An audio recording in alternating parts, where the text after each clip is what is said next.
I'm going to ask an old familiar question. I'm going to add a little bit to it, but we've heard this many, many times before. Why are we here eating the bread of affliction? Why are we here eating the bread of affliction? After all, most of the rest of the Christian world or professing Christian world is out doing fun stuff at this time of year.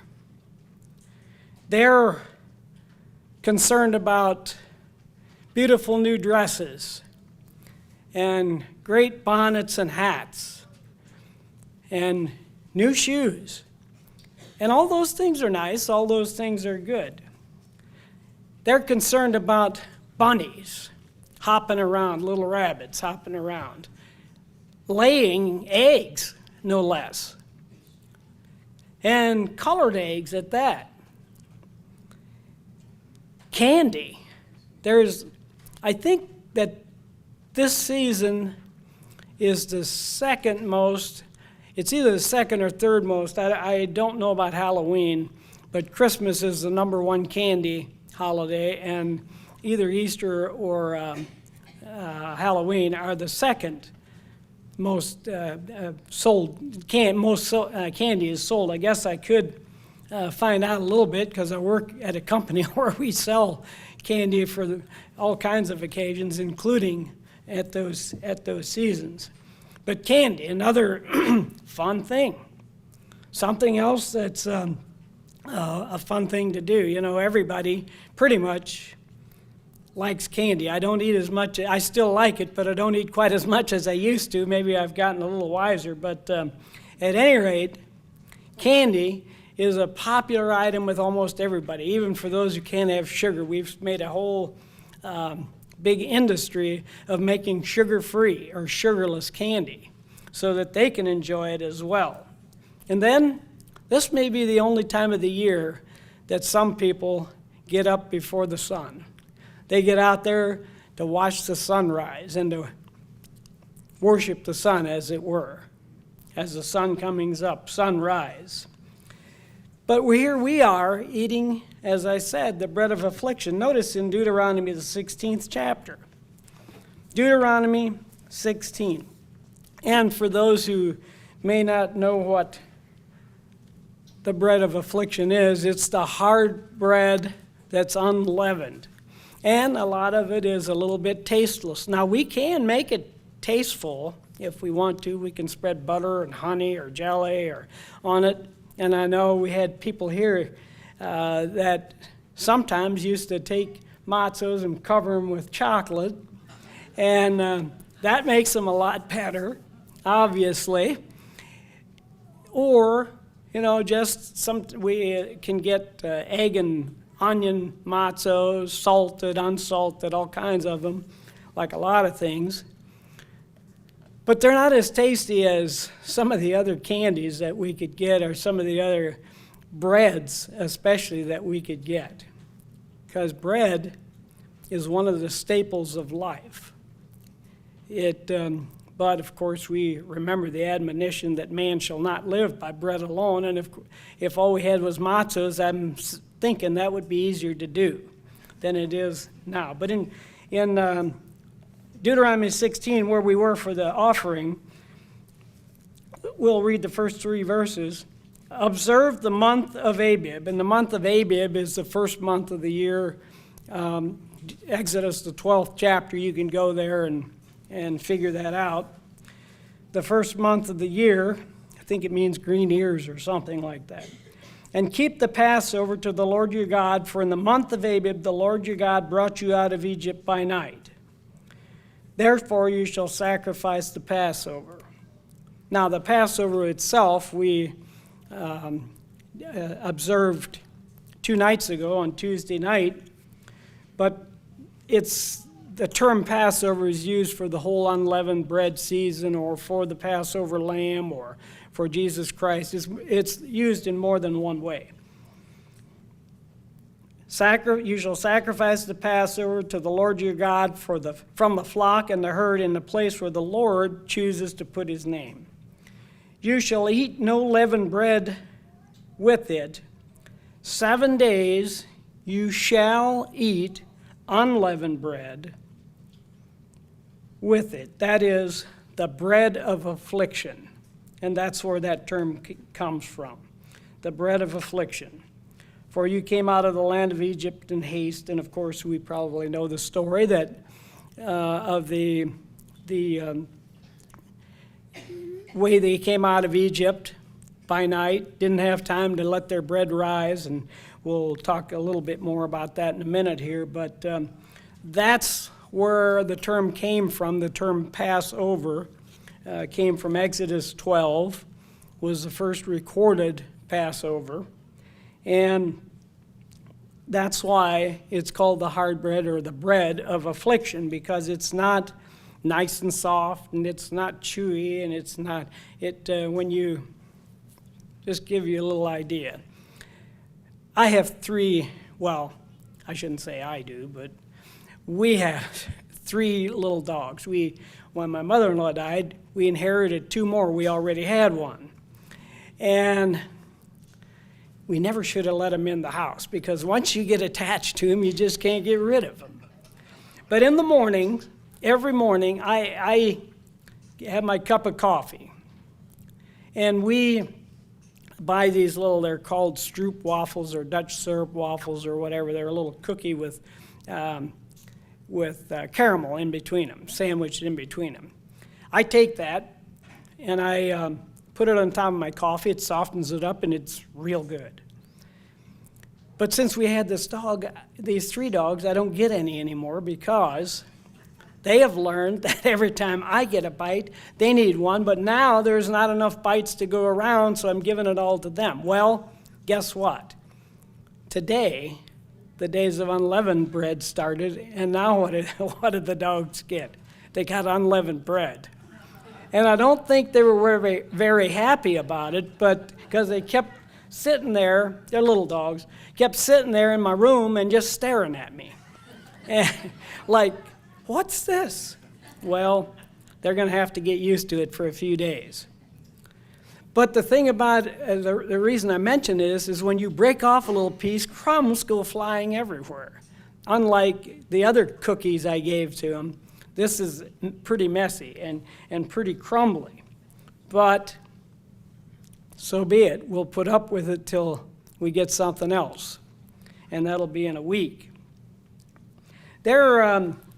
We alluded to Easter here a minute ago, and I'm not going to go into much detail about Easter itself and talk about why people do what they do for Easter, all the observances and all the things that are attached to it. But in this month, or actually it's this last period, March and April, issue of Beyond Today magazine, there are some really good, hard-hitting, in-depth articles about the things that are attached to Easter. And you, if you get a chance, if you haven't, you should read some of them, because there is some interesting information there that will help us to better understand why we should or shouldn't participate in Easter. And it's like, what is... not sure what that was. I don't think it was me. I think it was from the back. At any rate, what is Easter masking, or what are the symbols involved in it? What are the idols that are attached to it? And by the way, I wanted to thank the fellow Louis Pettit, who gives a sermonette, because he did a real good job of setting up what I want to talk about. But you can go to the Beyond Today magazine and read those articles, and it'll inform you of a lot of things. But are we, with these days, the days of unleavened bread, are we just stuck in some kind of a time warp where we are doing these Old Testament Jewish forms of worship? Or what's happening here? Well, God anticipated these questions. And in Deuteronomy 6, turning back just 10 chapters, Deuteronomy 6, verse 20 and 24, he said, when your son asks you in time to come, or your son could be representative of when your neighbor asks you, or when your father asks you, or when another relative asks you, when anybody asks you in time to come, saying, what is the meaning of the testimonies, the statutes, and the judgments which the Lord your God has commanded you, he says what to do. In verse 24, the Lord commanded us to observe all these things for this reason, to fear the Lord our God for our good always. Now, eating unleavened bread, matzah, is maybe it's good for you. It's probably not as fattening as some of the other bread, soft bread, big loaves that we might get, or the buns that we eat and so forth. But I don't know. Probably the biggest reason we don't eat as much of it is because it's just not as good. But nonetheless, we are to have an answer when somebody asks us, why are you doing this? Why are you doing this? The King James says something to the order of, what means this? What means this? And that I've chosen that as the title for my message, what means this? Are these just meaningless rituals that we do? And I think we have to be careful at times that we don't just take them as that, meaningless ritual. Oh yeah, I got to eat unleavened bread. But probably when we do that, as we did at Passover when we take that unleavened bread, we should think about the meaning of it and the reason for it. And obviously we need to know that. But why do we have to do that every year? Couldn't God have just said, unleavened bread represents sin, and let it go at that? Why did he involve us in it and so forth? For that matter, he could have done that with all the commandments and everything, and we have a little thin pamphlet instead of this thick Bible that we have. And we could have just, okay. So why do we need to do these things every year? I was listening to a Church of God minister recently, and he said something that made a lot of sense to me that I had never thought of before. He said the reason that we need to do these things over and over and over is that God is too brilliant for us to get these things at one time, just to do it once and get it one time, or twice, or many times, or even a lifetime. We won't get it all probably in a lifetime.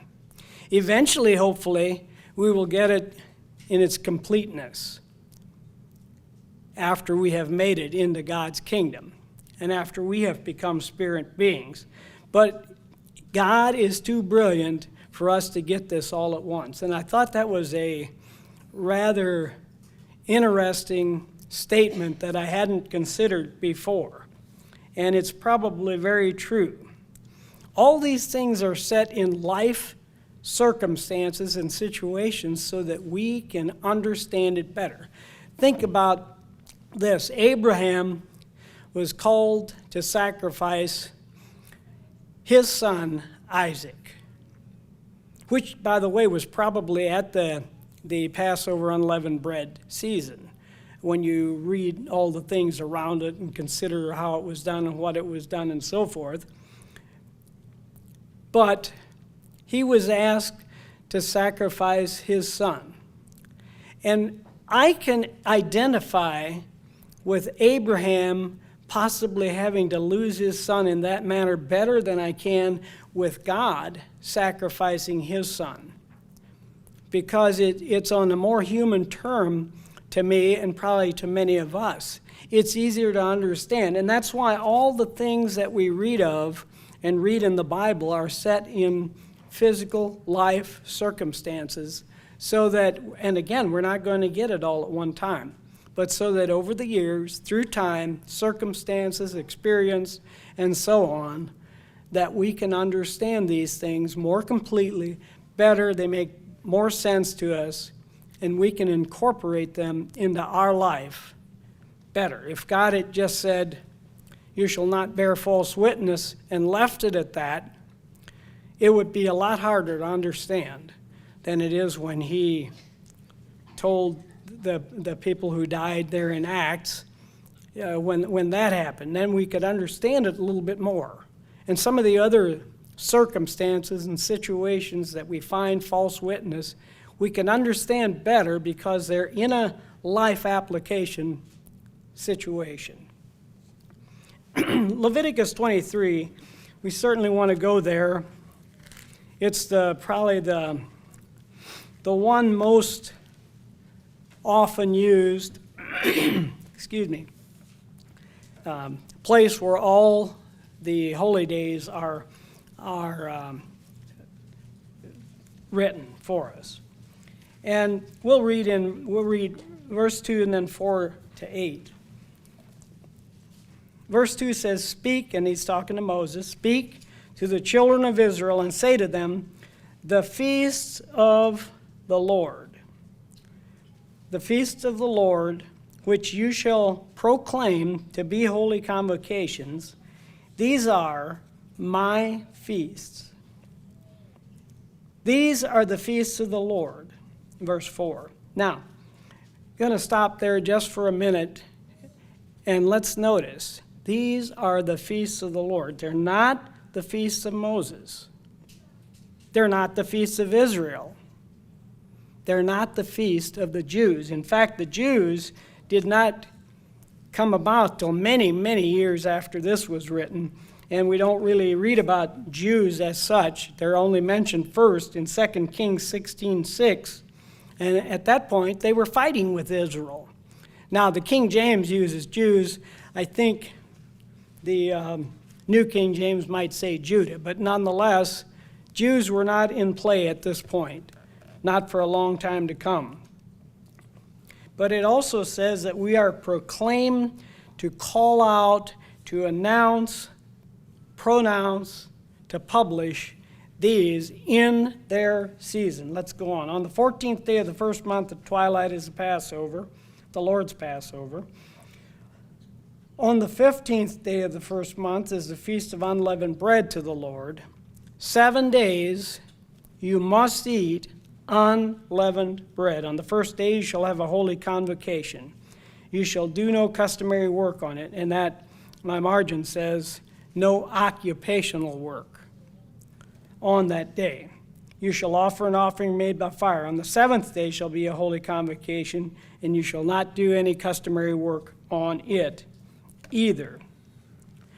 But again, let's point out verse 6. And the one thing there, it says 7 days you must eat unleavened bread. When we follow this thread through, we find out that before the feast, Passover, and up till yesterday, we were supposed to put out leavening from our homes. But the focus in a subtle way shifts a little bit after this. And it says now we must, you shall, we are to put unleavened bread into our life. It's a little different than just putting or leavening out all the days of the Feast of Tabernacles, or Feast of Tabernacles, the days of unleavened bread, which obviously, if we find any at that point, we are to remove that as well. But that's no longer as much of an emphasis as it is to bring unleavened bread into our life. It has shifted in just a subtle way. There's in Exodus 34, we won't go there. I'll give you 3 references if you want to write them down. Exodus 34:18, Numbers 28:17, Exodus 16:3, which we already read. These are the places where it says that you shall or you must eat unleavened bread for 7 days. But let's go to Exodus, the 12th chapter, for just a little more detail on this. Exodus 12, and we'll read 15 to 20.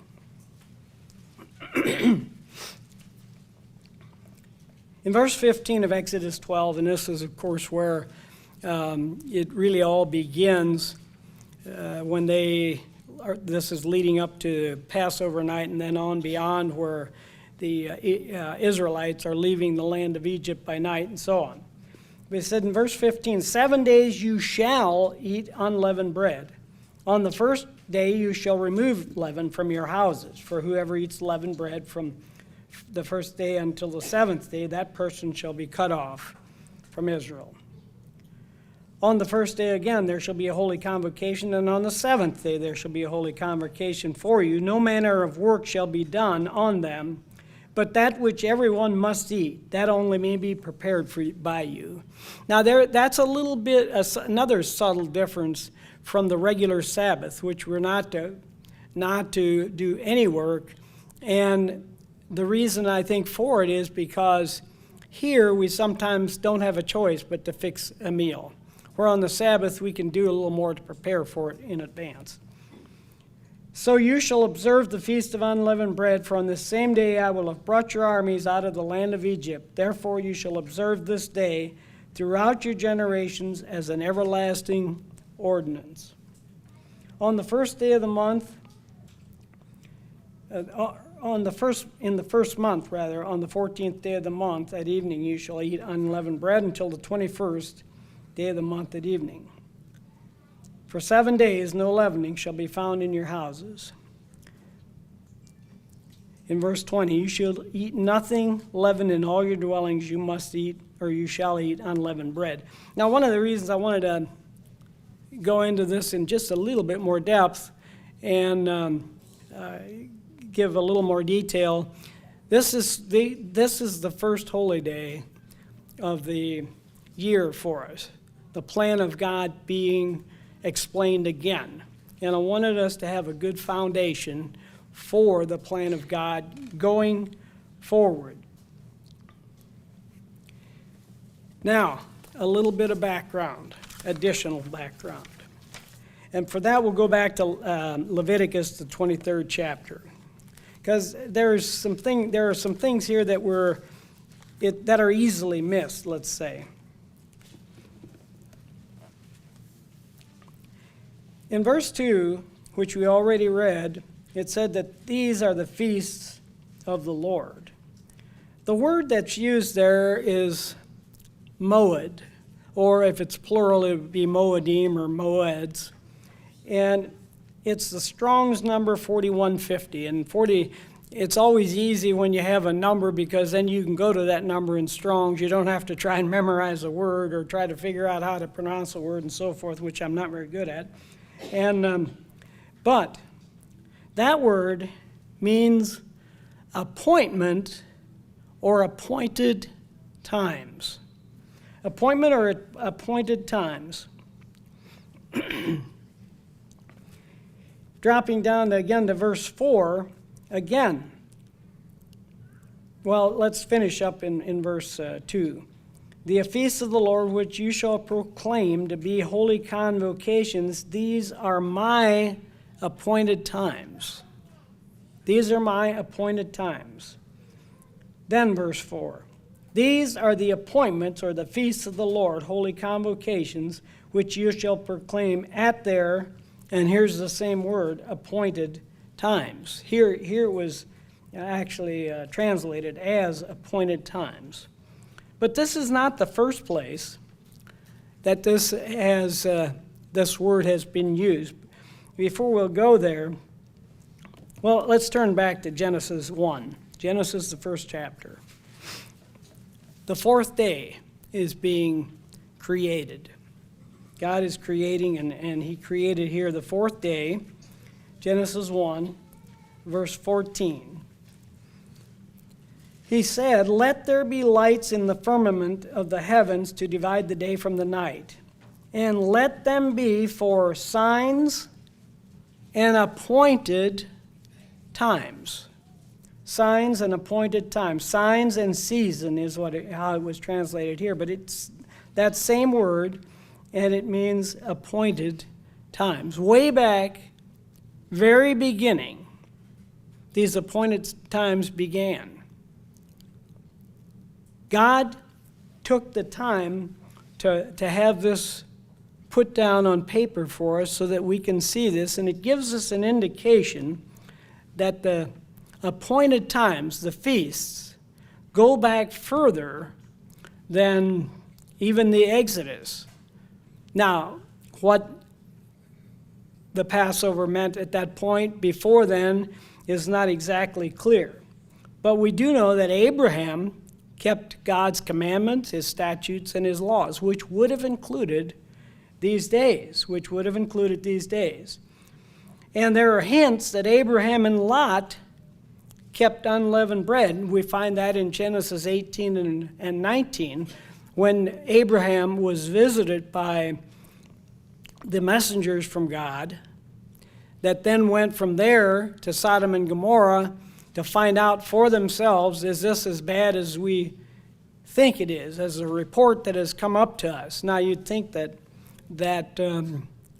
God could know that without coming down, but God wanted boots on the ground. He wanted to see firsthand, personally, what it was, and there are indications that at that particular time that might have been at the spring holy day season. You have to read the whole context and everything. Both Abraham and Lot gave these messengers unleavened bread. It was in the spring of the year. There were other things going on that would indicate that these probably were at the festival season. Seemed like most of the things that God did, the important big things that he did, such as the crucifixion of Jesus Christ, happened around his holy days. Whether it was the Feast of Tabernacles or the Day of Pentecost, which we can read about in Acts 2, or whether it was any other announcements that he made, seem to have happened, if we look carefully, on holy days. There's one thing that is also often overlooked, Matthew, the 25th chapter. It's part of the Sermon on the Mount. And it actually is a part of, or right after, the parable of the talents. It's right after the parable of the talents, and it's in verse 34. And what it is talking about, 31, when the Son of Man comes in his glory, and all the holy angels with him, then he will sit on the throne of his glory, and he will judge the nations. All the nations will be gathered to him, and he will divide the sheep from the goats. In verse 34, he says, then the king will say to those on his right hand, come, you blessed of my Father, inherit the kingdom prepared for you from the foundation of the world. In other words, going all the way back to the beginning, this kingdom was prepared for those who were going to inherit them. Now, if the holy days show God's plan, which they do, then they too must have been from the beginning, because this is the kingdom of God, and they must have, for that plan to have been in place, the holy days must also have been in place from the beginning, or from the foundation of the world. Galatians 3:8 said God preached the gospel to Abraham all the way back then, the gospel to Abraham.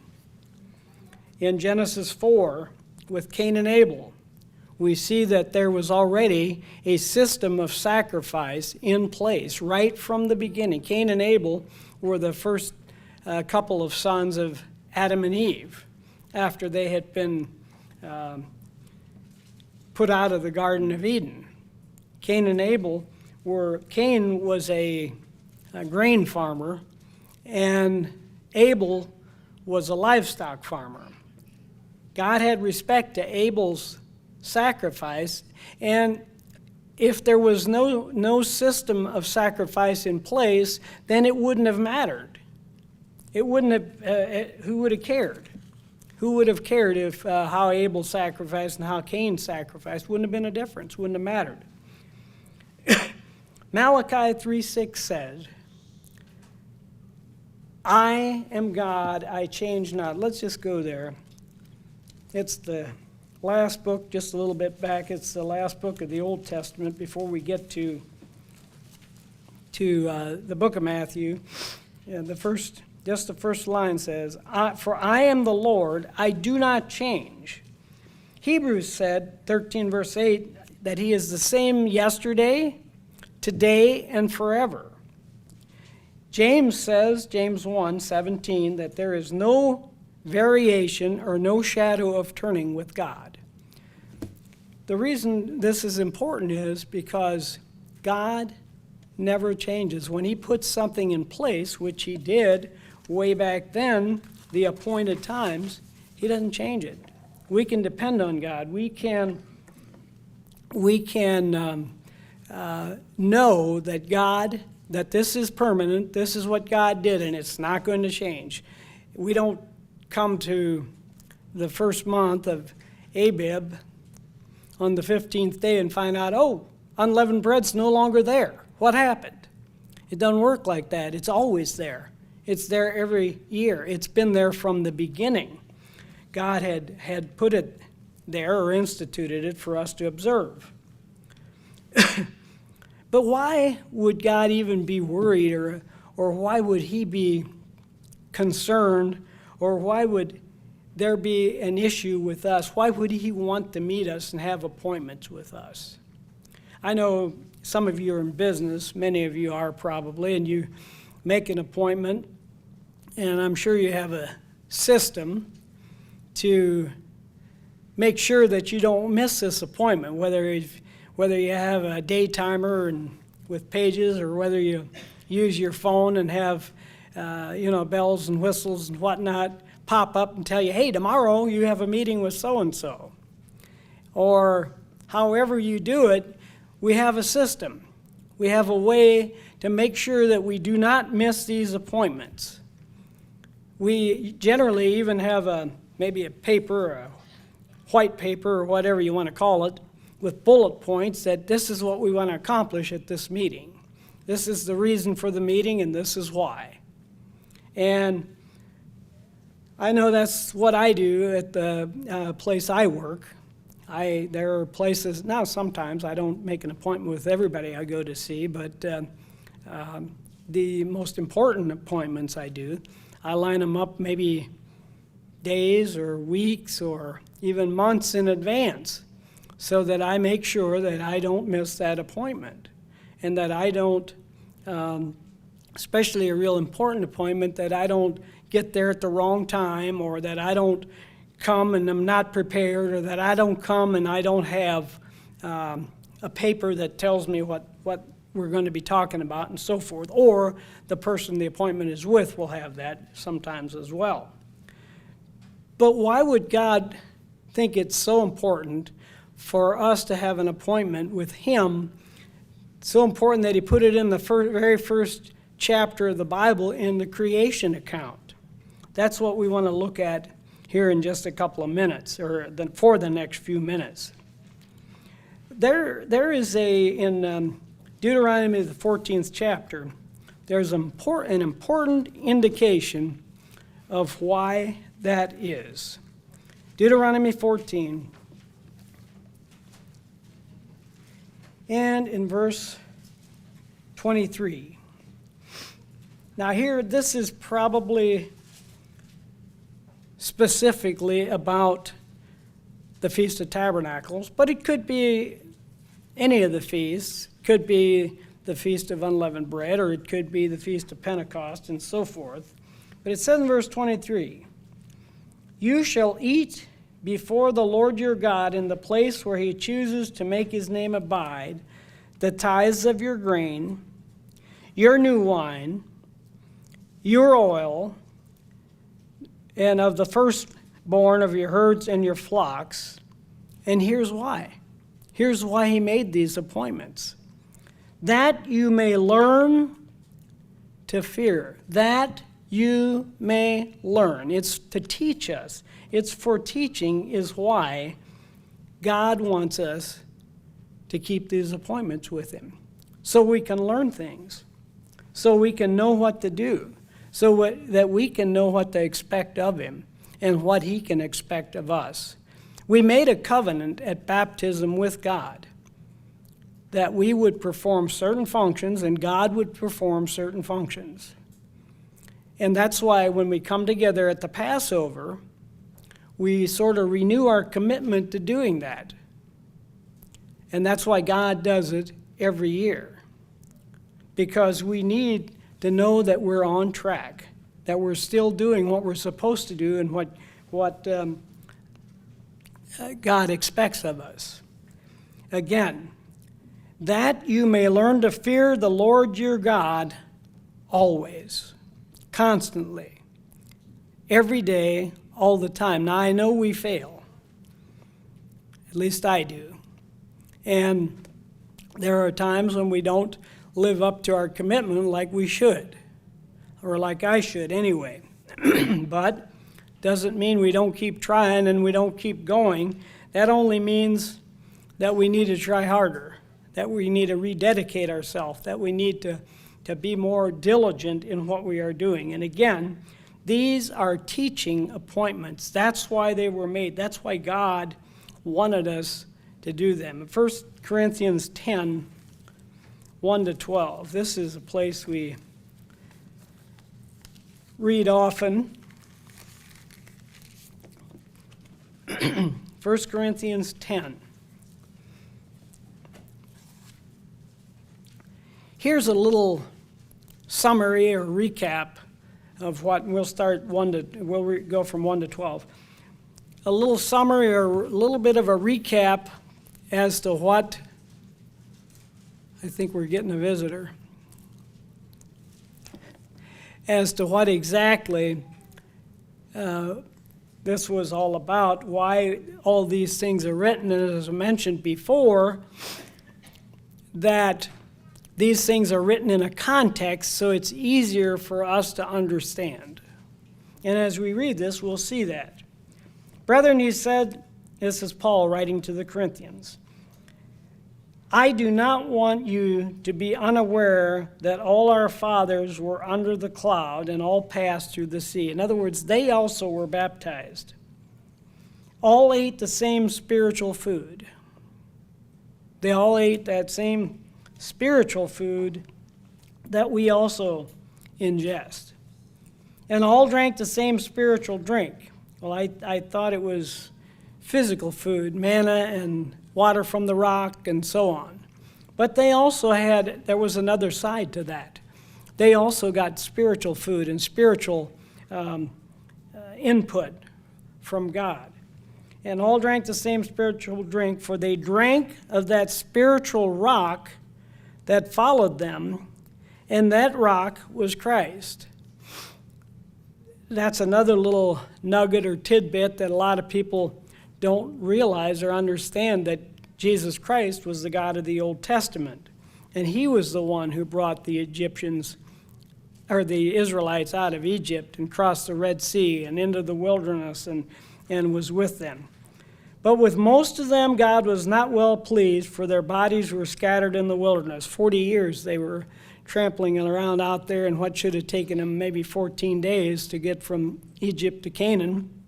And they went around in circles for 40 years because they couldn't obey, because they just were hard-headed and stubborn. And I don't know that I should even stand here and say that about them, because it applies to me and it applies to us as well, I'm sure. How much better we would have done, I don't know. But I want to think I would have, but I'm not sure always that I would have. But their bodies were scattered in the wilderness. And here is a key point. These things became our examples to the intent that we should not do the same thing they did, that we should not lust after evil things as they also lusted. They did things that they should not have done. They came out of Egypt, and right away they took their gold earrings and took all these things and threw them into the fire, and guess what popped out? A golden calf. That's what Aaron told Moses, that, hey, we threw this gold in there, and up popped this idol, this golden calf. just by a miracle, I guess.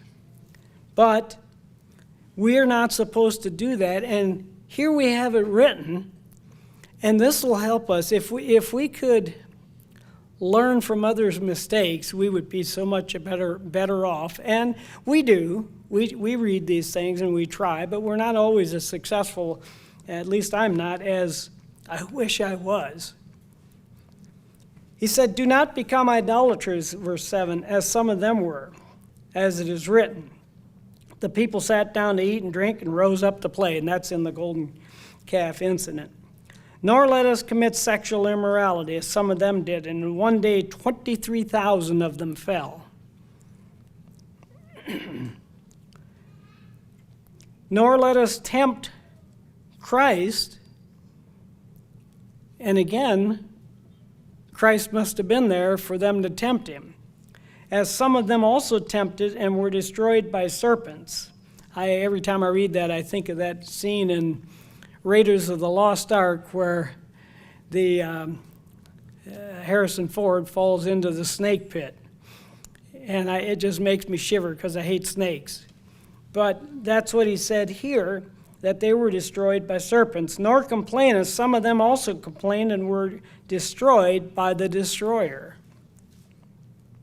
Again, he repeats, all these things happened to them as examples, and that's why they're written here.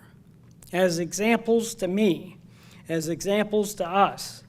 And they were written for our admonition or our instructions. That's why they were written.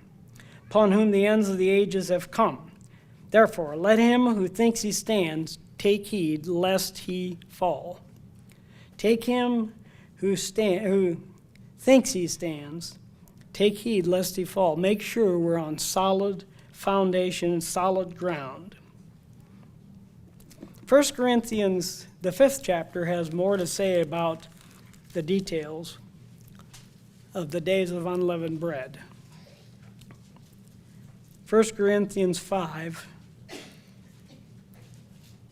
And the book of 1 Corinthians, as most students of the Bible and commentators recognize and acknowledge, was written during or for the Passover and the days of unleavened bread. And we can see that, we can see glimpses of that all through the book from the first chapter to the last chapter as we read it, and if that's in our mind, we can pick up on that. There was a problem there in that church, Corinthians, and these, remember, were Gentiles. "It is actually reported," he said in chapter 5, verse 1, "that there is sexual immorality among you, and such immorality as is not even named among the Gentiles." Must have been pretty corrupt and pretty bad. "That a man has his father's wife." And he says, you are puffed up about it. They're arrogant about it. They are proud of their tolerance. Why, look at us. We're so proud of this transgender thing, and we're so proud of, we have, who knows, we know somebody, and we're so proud of them for standing up for what they believe in. Or we're so proud of that same-sex marriage that occurred, that took place in someone we know, and I do know some people who are in same-sex marriages. And, yeah, look how tolerant we are. Why, we're glad to associate with them and bring them into our group and be associated with them.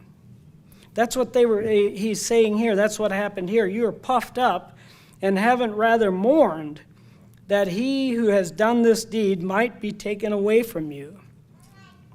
They were willing to let this person in their congregation or to stay in their congregation. Dropping down to verse 6, it says, your glorying, or this arrogance, or this puffed up, or this tolerance is not good. Don't you know that a little leaven leavens the whole lump? Now, this sounds maybe a little strange to us, but what they did in those days, they used sourdough, and each batch of sourdough had to take a little bit of a lump of it out and keep it back for their next batch to be able to ferment or to make it rise for the next batch of sourdough bread to rise, so they had to keep that back. And that's what he's saying here. That little lump, don't you know that little lump leavens the whole big batch of bread? We can sometimes find in any associations we're in, let's just pick an example of work. Sometimes at work we'll have somebody that for some reason he just seems to sour the whole group. Never can be pleased, or he always has to be off the wall, or he has to be different, or he has to be agitating, or that person, male or female, I shouldn't say just he, but they have to be the ones that stir up the pot, so to speak. They have to be the lump that leavens the whole group. And that happens at work. It happens in families. It happens everywhere. It happens in church. It can happen to us here. Therefore, he says, Paul, purge out or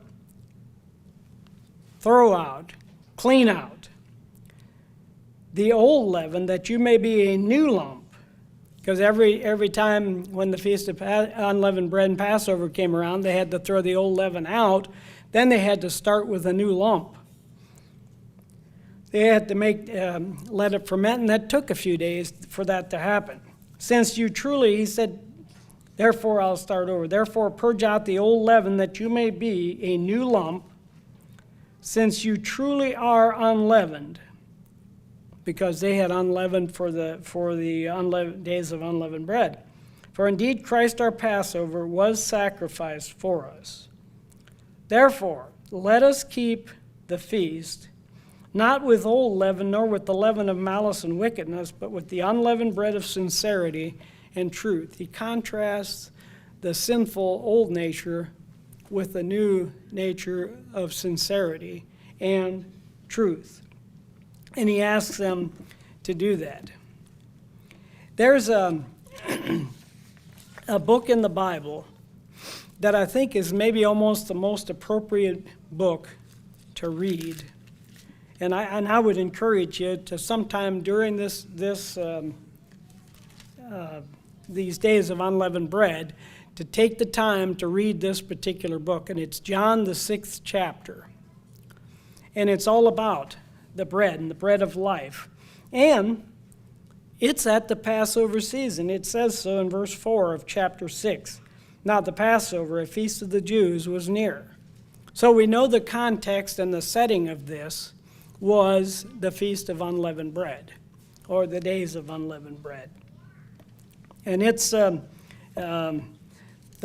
won't read the whole chapter, but we'll pick out a few verses here.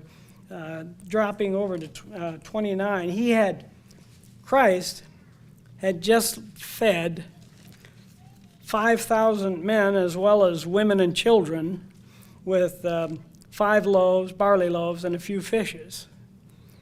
And it was, even the people who it happened to, they realized that a notable miracle had taken place here, because they knew there was no food, but Jesus Christ, being of that Middle Eastern culture, had the means to do it, so he fed the people. But all that does, whenever, and I'm sure we're the same way, if we saw a miracle, what we want to do is see another one. And it would never end. We would just want to see more and more and more, which is what they wanted. And he eventually had to distance himself from this group of people, because they were going to come try to make him, because of this miracle, they were going to try and make him a king, which it was not the time for that. It wasn't going to happen. So he slipped away, and when they found him on the other side of the sea, because he had slipped to the other side of the sea, they said to him, Rabbi, when did you come here? How did you get here? Because the boat had left, and they knew he wasn't on it, and this is where during the night he had walked on the water to get back to the boat, to his disciples, to the apostles, and finish the trip with them. He said, most assuredly I say to you, you're not seeking me because you saw the signs, but because you were hungry, you ate the loaves and you were filled. They wanted another miracle. Hey, if we could do this, we wouldn't have to work. We could eat without working. We could have plenty of food. But he told them, do not labor for the food which perishes, but for the food which endures to everlasting life, which the Son of Man will give you, because God the Father has set his seal on him. They said, what shall we do to do these works, the works of God? The work of God, this is the work of God, that you believe in him whom he sent. That's our admonition as well. During these days of unleavened bread, that's what we're supposed to do, to believe in him who the Father has sent. In verse 31, they brought up the fact that their fathers had ate the manna in the desert, but he gave them bread from heaven. They thought that's what Christ was going to do here, but that's not what Christ was doing, not what Christ was saying. In verse 35, Jesus Christ makes one of the most important statements that he made in the entire book, in the entire four Gospels. Jesus said to them, that group of people, I am the bread of life. I am the bread of life. He who comes to me shall never hunger, and he who believes in me shall never thirst. Now, he didn't just say this once, he stated it 3 times in this chapter. He said it again in verse 48. I am the bread of life. I am the living bread, he said, which comes down from heaven. He said that in verse 51. And he gives the formula for us to have that bread living in us. Verse 63, he said, it is the Spirit that gives life. It is the Spirit that gives life. That's the formula, that we take in Jesus Christ and his Spirit lives in us, and we try to do the things to make that Spirit grow. We try to eliminate as much of the sin and filth and dirt out of our life as we can and have Jesus Christ live in us. He said, the words that I speak to you are spirit and they are life. Those words are spirit and they are life. They help us to continue to grow. Romans 6 and in verse 1. Romans 6 and in verse 1.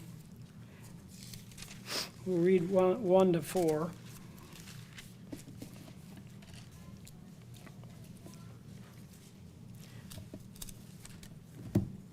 Would help if I went to Romans, I guess. It says in verse 1, shall we continue in sin that grace may abound? Certainly not. How shall we who died to sin live any longer in it? Or do you not know that as many of us as were baptized into Jesus Christ were baptized into his death? When we were baptized and had hands laid on us is when the Spirit of God entered in.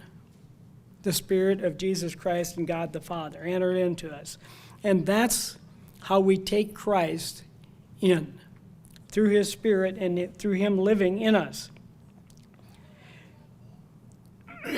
Therefore, in verse 4, we were buried with him through baptism into death, that just as Christ was raised from the dead by the glory of the Father, even so also we should walk in newness of life. When we became baptized, we made that covenant and we promised that we would follow Jesus Christ through thick and thin, for better or worse. We made a marriage covenant with Jesus Christ, that we would do his will and we would no longer do our own will. We would walk in sincerity and truth and not with malice and wickedness. So again, as we ask the question, what does this mean? What does this mean? Let's go to 2 Corinthians, the 6th chapter. 2 Corinthians 6.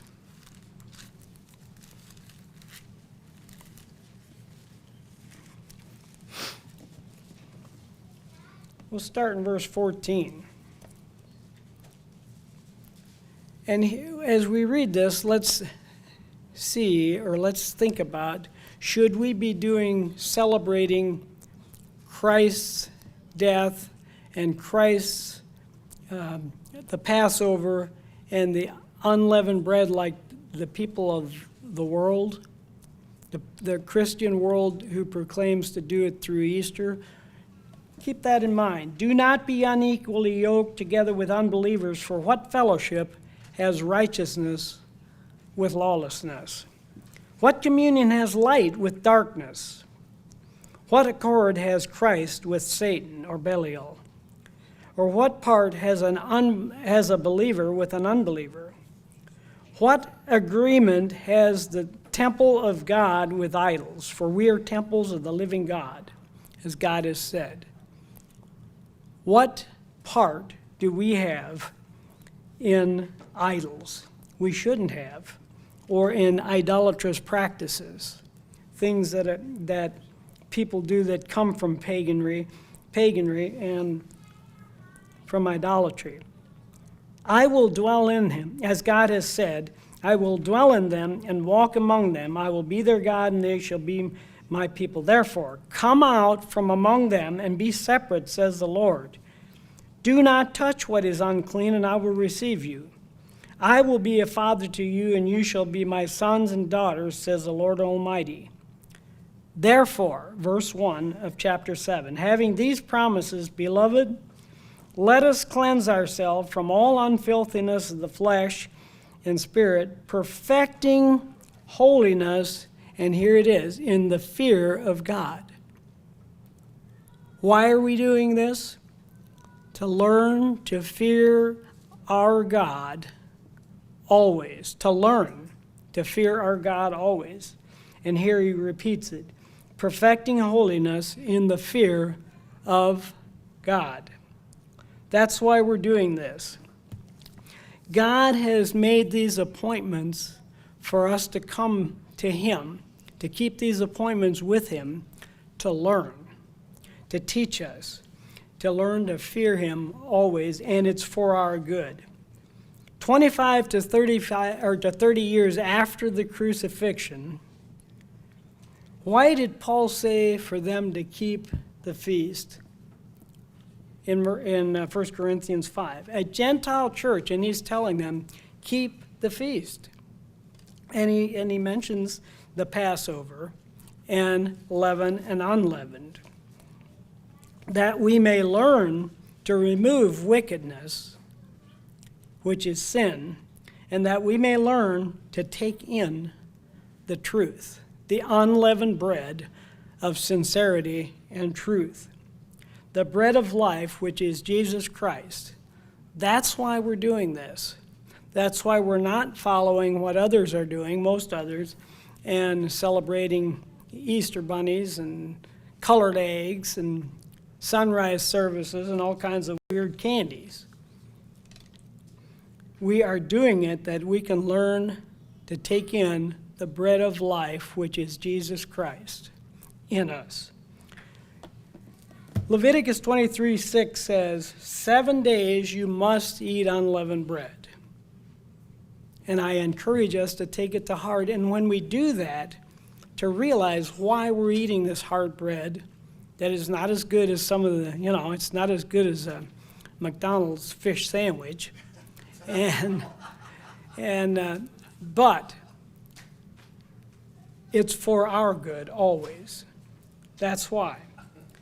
One last scripture, Deuteronomy 14:23. And I think we've already been there. Deuteronomy 14 and verse 23. but it bears repeating.